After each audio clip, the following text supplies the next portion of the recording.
In September of 2020, the City and Borough of Juneau Assembly appropriated federal CARES Act funding to assist 135 Juneau artists. In the spirit of the Works Projects Administration of the 1930s era, the Juneau ArtWorks program reflects the zeitgeist of the public health emergency and will remind us of how our community responded to the COVID-19 pandemic.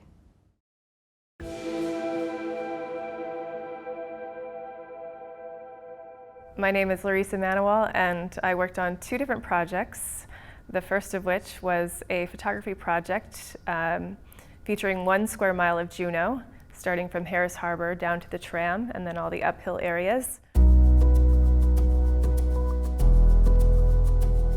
I didn't have an idea each day when I went out to photograph. I just set out by foot, and whatever people I passed or businesses I decided to go into or residential areas, on a whim I went into, those were the people and places that I featured.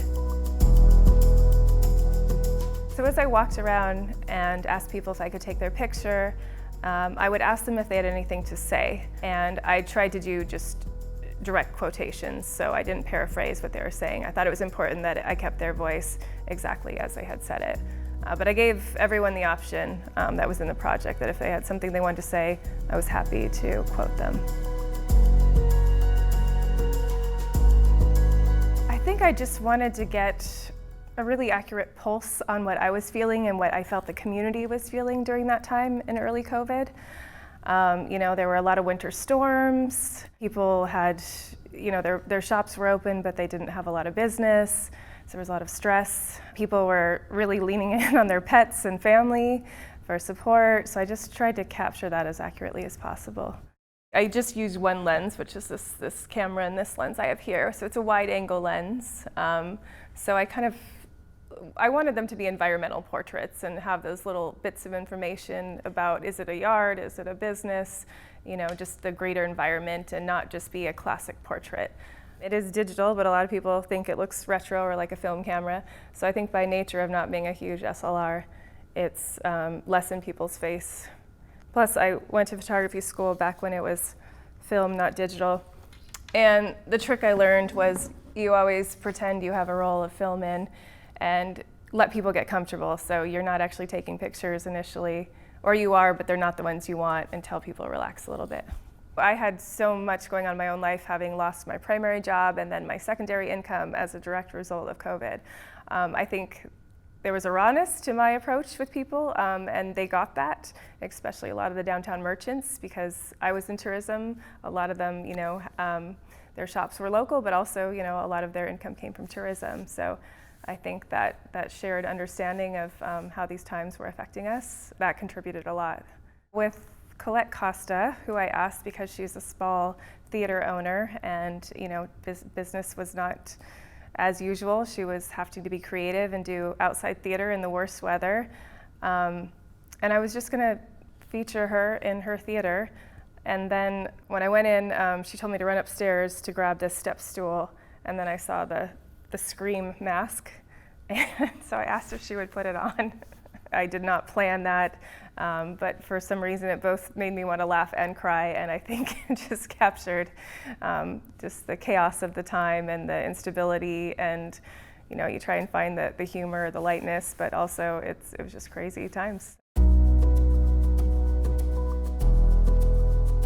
The second project that I worked on simultaneously was something called COVID Secrets, and COVID Secrets was a postcard project. So I distributed blank postcards. On there was a mailing address to send them back. They were pre-stamped, they had instructions, and people were asked to share something that they were experiencing or feeling during this time in COVID, whatever secret they had, whatever they wanted to get off their chest. It was important that they were anonymous, no return address, just whatever people wanted to share during the time. And I got the idea because, maybe 15 years ago at least, my dad had purchased a book for me called Secret, and that's a national campaign where people send in their secrets on postcards.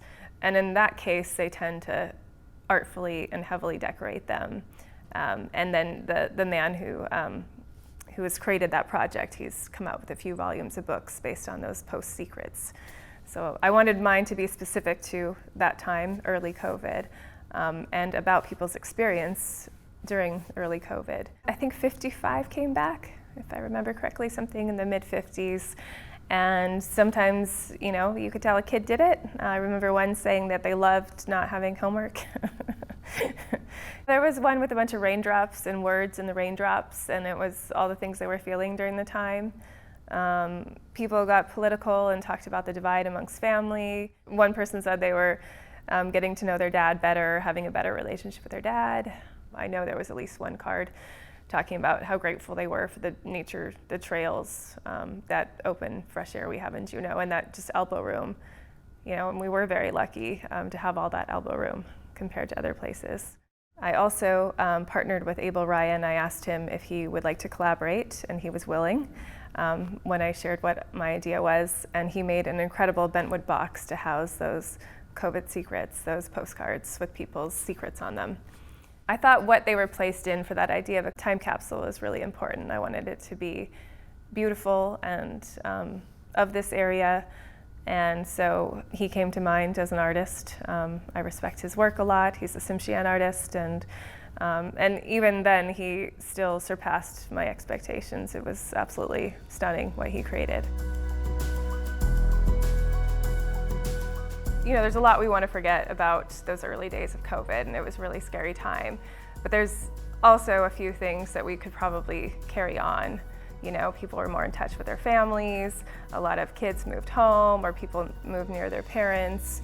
We slowed down a bit, and that wasn't all bad. My hope is when people look back at both the projects that I've created, part of it I think is just hope. You know, we went through an incredibly scary time.